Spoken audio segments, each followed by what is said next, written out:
The full set list for Japan's next main set, Abyss Eye, has been revealed.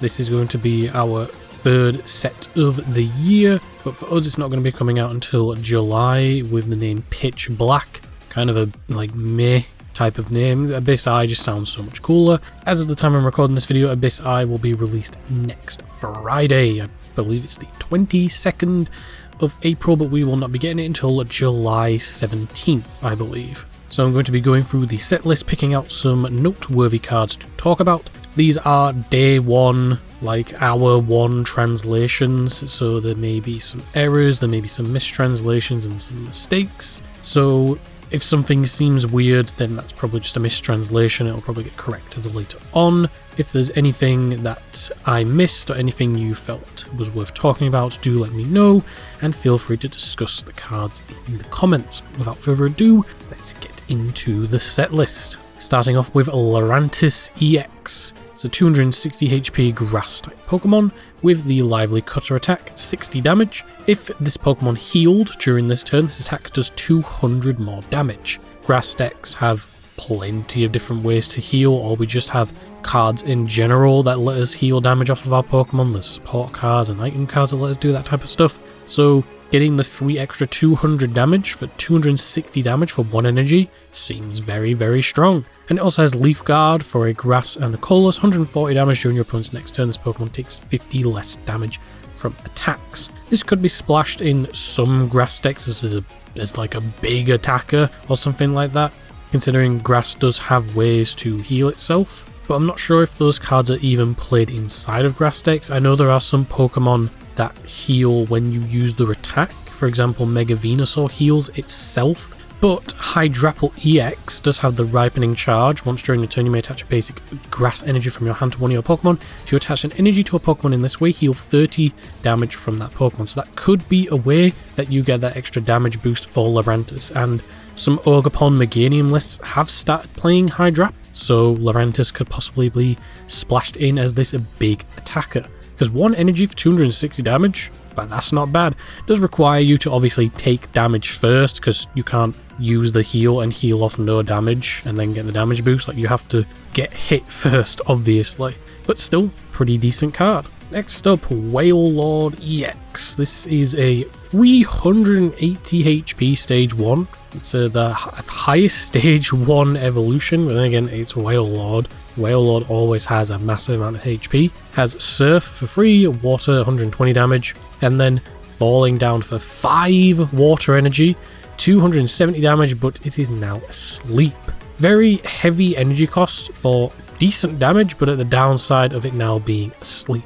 However, I might as well talk about this card now because it's supposed to play alongside Wailord, and that is Misty's Energy. It's a supporter card. Search your deck for up to 4 basic water energy and attach them to one of your Pokemon, then shuffle your deck, but this ends your turn. So you could very easily have a Wailmer in play, use Misty, slap 4 water energy onto it, and then evolve into Wailord, attach that 5th, and 270 damage. Seems pretty good, but now Wailord's going to be asleep. That's so bad. Well, Bubble Energy from Ninja Spinner completely nulls that, because the Pokemon it's attached to can't be affected by special conditions. So you use Misty, get your 4 water energy, slap on a Bubble Energy, and now you're doing 270 damage with no downsides. Seems pretty good. Plus Misty in general is just a very good card for water decks, accelerating out 4 energy at the cost of ending your turn, but if you're using this on your first turn going second, that's not bad in all honesty. You get a ton of energy into play and possibly power up a Pokemon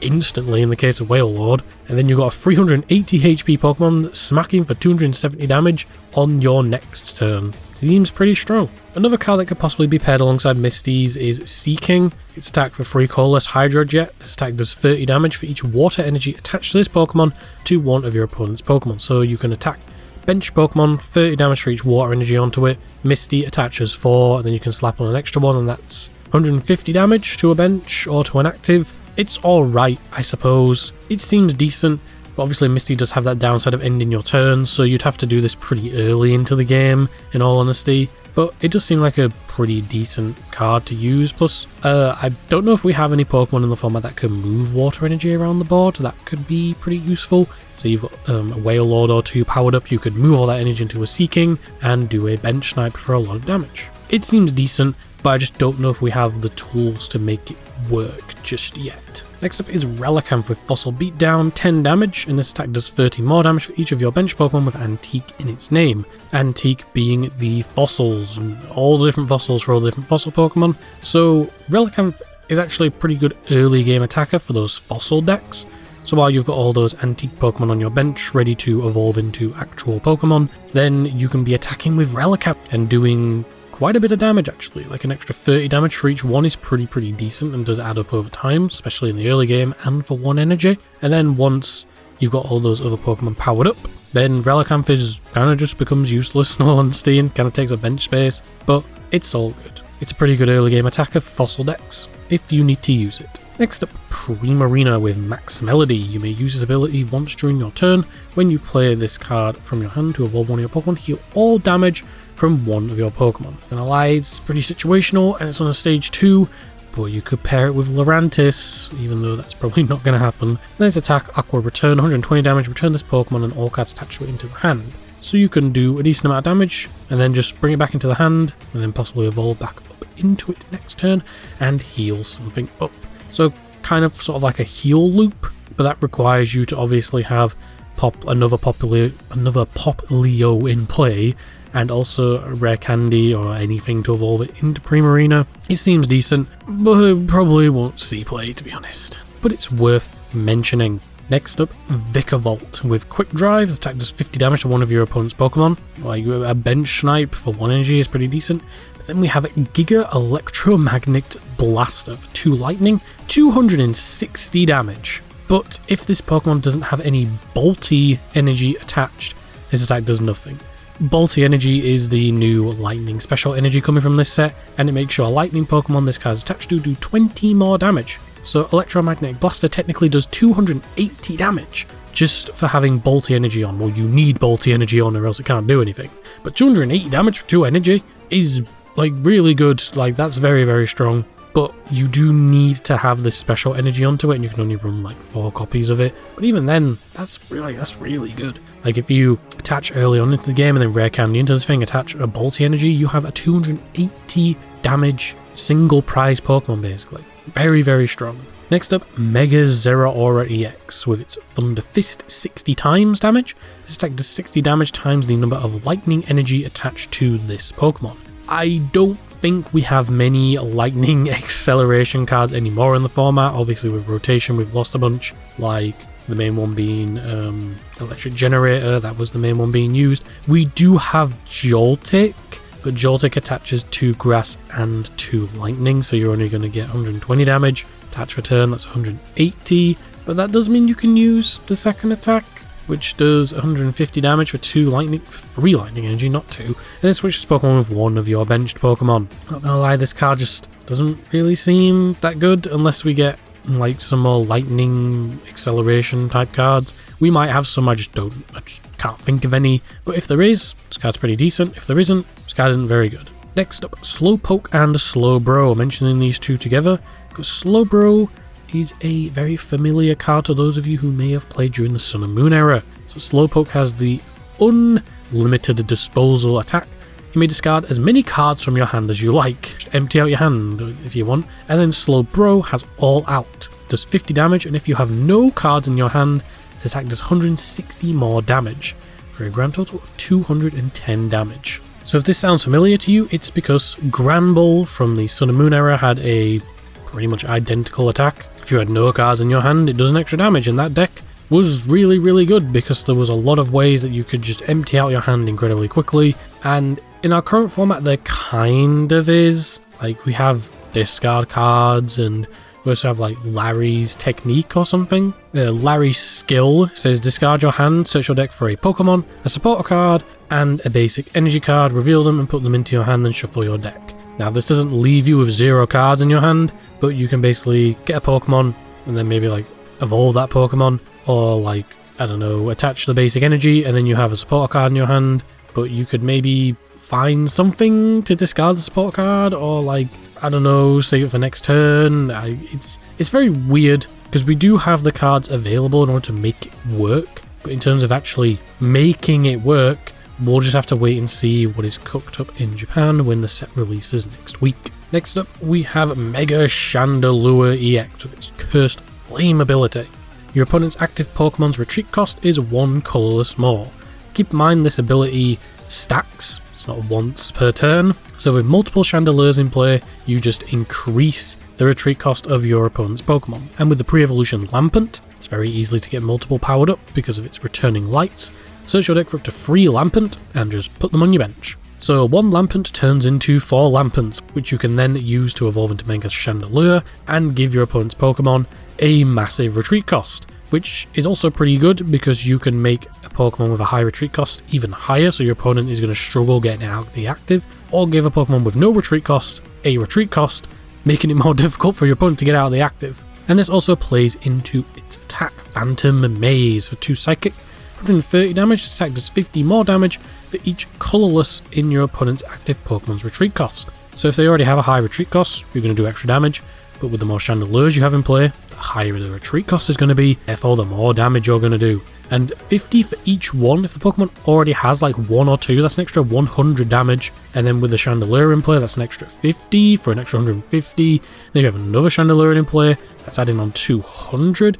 It does add up pretty quickly. And again, if you're up against something that already has a high retreat cost, like 2, 3, then that's already adding up damage. And you could possibly just one-shot stuff. Very, very strong deck. And very strong card. And you also have a 1 prize version of Chandelure with Marshadow, of its Shadow Knot for 1 Psychic, does 30 times damage. This attack does 30 damage times the number of colourless in your opponent's active Pokemon's retreat cost. So you could have some Chandelures on the bench and then be attacking with a 1 prize Marshadow that does 30 for each colourless. It's not 50, but 30 is still a decent amount. If you've got 2 Chandelures in play and the active Pokemon has 2 retreat costs already, that's 4 times 30, that's 120 damage for 1 energy. It's pretty decent for a 1 prize attacker. Next up, Rampardos EX with its Destructive Headbutt. Once during your turn, if this Pokemon is in the active spot, you can flip a coin. If heads, discard an energy from your opponent's active Pokemon.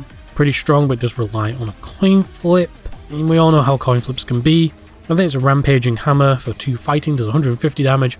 During your next turn, attacks used by this Pokemon deal 150 more damage to your opponent's Pokemon.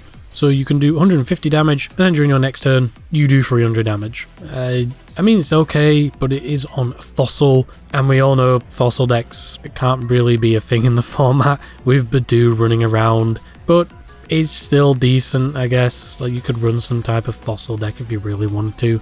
It's an okay card. Next up is the cover card of the set, Mega Darkrai EX. It has Night Raid for 2 Dark, does 110 damage plus, and if your benched Pokemon have any damage counters on them, this attack does 110 more damage for 220 damage. Again, we have stuff like Toxtricity in the format, which just attaches an energy from the deck and then puts 2 damage counters on that Pokemon. There you go.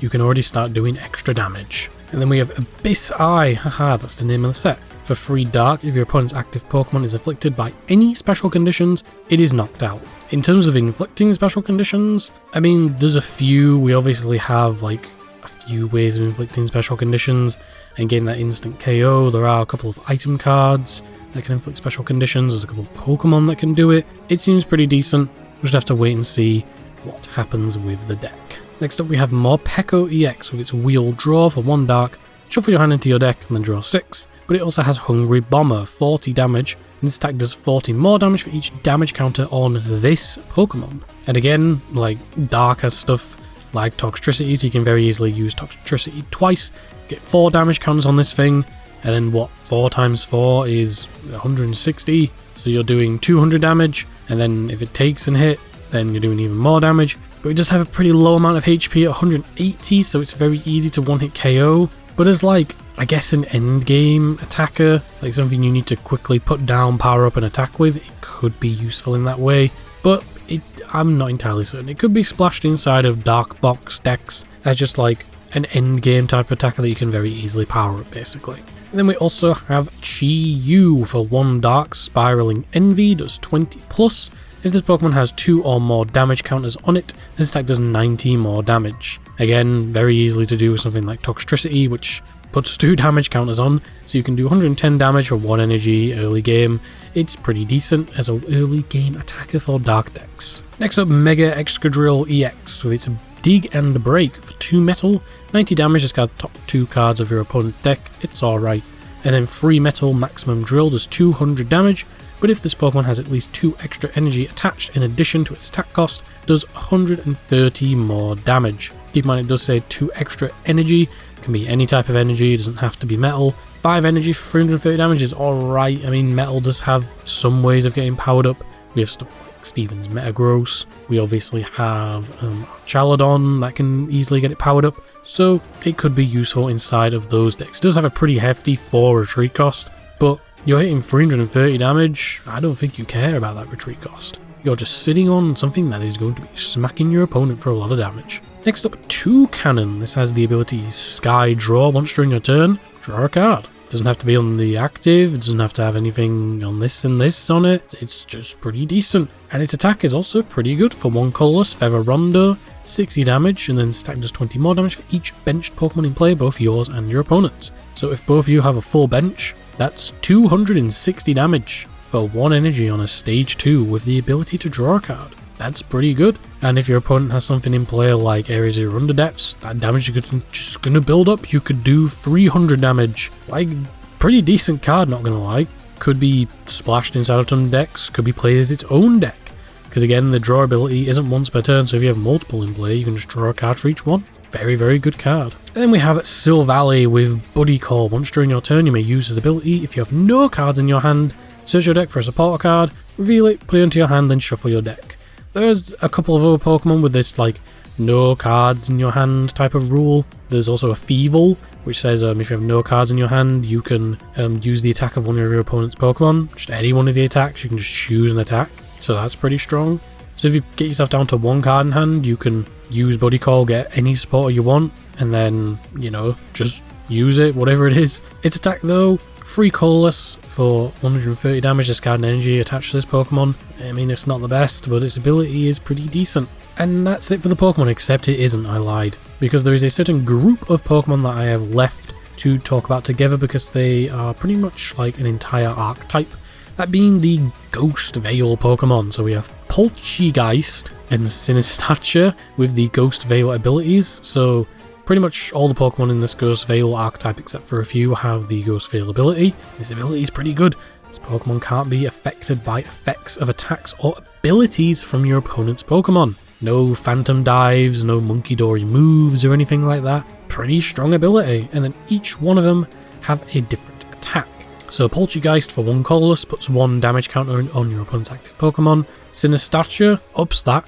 If you have 6 or more Pokemon in the discard with the Ghost Veil ability, put 4 damage counters on each of your opponent's Pokemon. That's pretty strong. And we have plenty of ways to discard cards, so we can easily get 6 into the discard with the Ghost Veil ability and put 4 damage counters on all of our opponent's Pokemon. Pretty strong. But it gets even better, because we also have Shuppet and Bayonet. Shuppet and Bayonet also have the Ghost Veil ability. Shuppet for 1 Psychic does 10 damage, but Bayonet for 1 Psychic does 80 damage. Then you may search your deck for any card and put it into your hand, and if you do, shuffle your deck.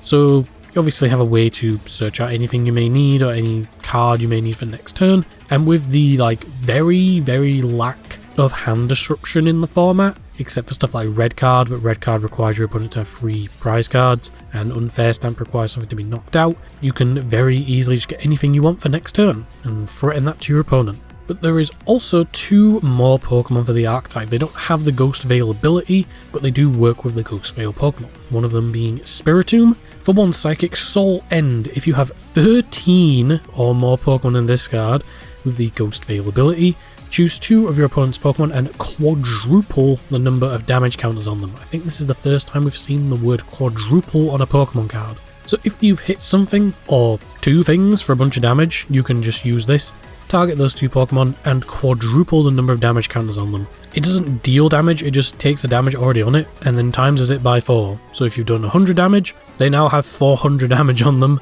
which means they're just dead.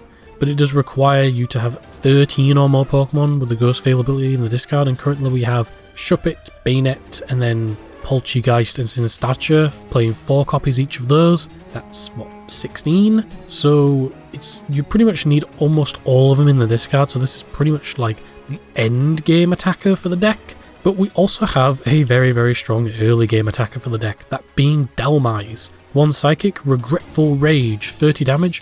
If you have 4 or more Pokemon in the discard with a Ghost Veil ability, this attack does 140 more damage. 170 damage just for having 4 Pokemon with an ability in your discard. Like, there's the possibility this deck could donk your opponent. Like, with the right setup, you could very easily just Ultra Ball away 2 more, get something, discard 2 more, and there you go. Boom, 170 damage for game. Plus the built-in protection that the ability has against certain Pokemon, this deck could be a thing. You never know, it could be a very, very strong contender. Or a pretty decent rogue deck. We'll just have to wait and see. Alright, now moving on to items, supporters and trainers. We have Dark Bell. Both active Pokemon except any dark Pokemon are now confused. It's another way to fulfill the instant knockout condition for Mega Darkrai, and that's pretty much the only thing it has going for it, to be honest. We have Heroic Bomb. If the Pokemon this card is attached to is not a Mega Pokemon EX and takes 240 or more damage from an opponent's active Mega Pokemon EX, plays 12 damage counters on the attacking Pokemon, then discard this card. So basically, if it's attached to a non-Mega Pokemon, and then you get hit by a Mega Pokemon that does 240 more damage, very specific number, you put 12 damage counters on that Pokemon.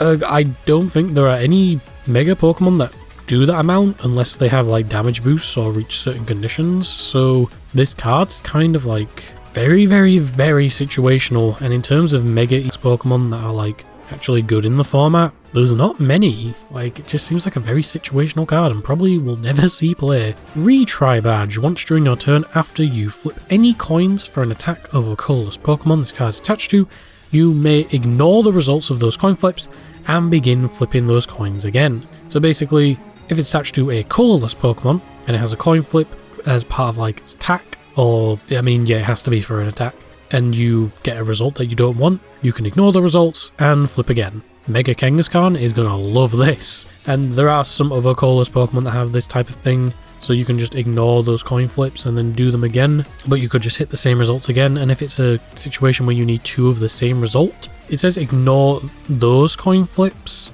So does that mean you ignore all of them, or you can only choose to ignore some of them? I think you ignore all of them, but I could be wrong about that. People let me know in the comments. So we've already talked about Misty, but there are some other supporter cards. We have Gladion's Decisive Battle. You can only play this card if it's the only card in your hand. That's probably why you can search a support with Silvally.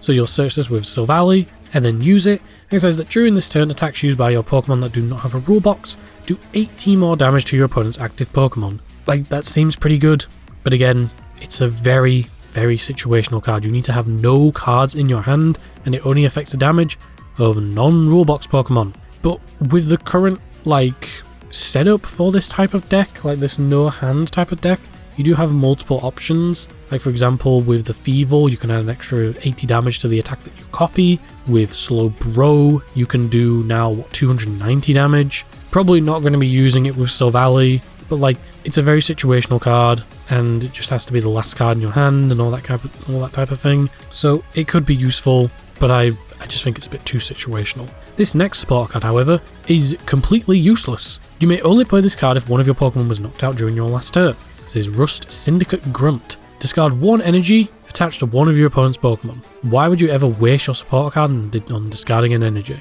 We have cards that do that already, like Crushing Hammer and Enhanced Hammer, and those are item cards. This guy's completely useless. And then we have Gwen. Discard 2 Pokemon from your hand, excluding Roblox Pokemon. Draw 3 cards for each Pokemon you discarded this way. So it's a way to help the Ghost Veil deck. You can just discard 2 Pokemon from your hand and draw 6 cards. But also, it could just be seen play as a one-of inside some decks, I guess. Like, if you've got some dead Pokemon in your hand that you don't really need anymore, especially like late into the game, you can discard them and draw a whole bunch of cards. It's pretty decent, and pretty decent inside of non-rule box decks as a form of draw support.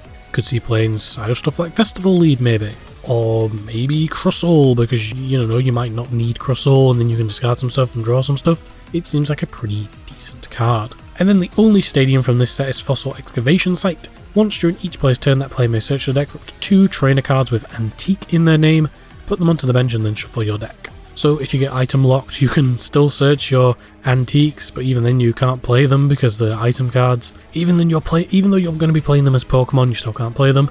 But it's a form of consistency for fossil decks, I guess. And then last but not least, we've already talked about Bolty Energy, which lets your lightning Pokemon do 20 extra damage, but there is also a dark special energy coming in this set, because, you know, it's a dark themed set, so why not? As long as this card is attached to a Pokemon, it provides dark energy.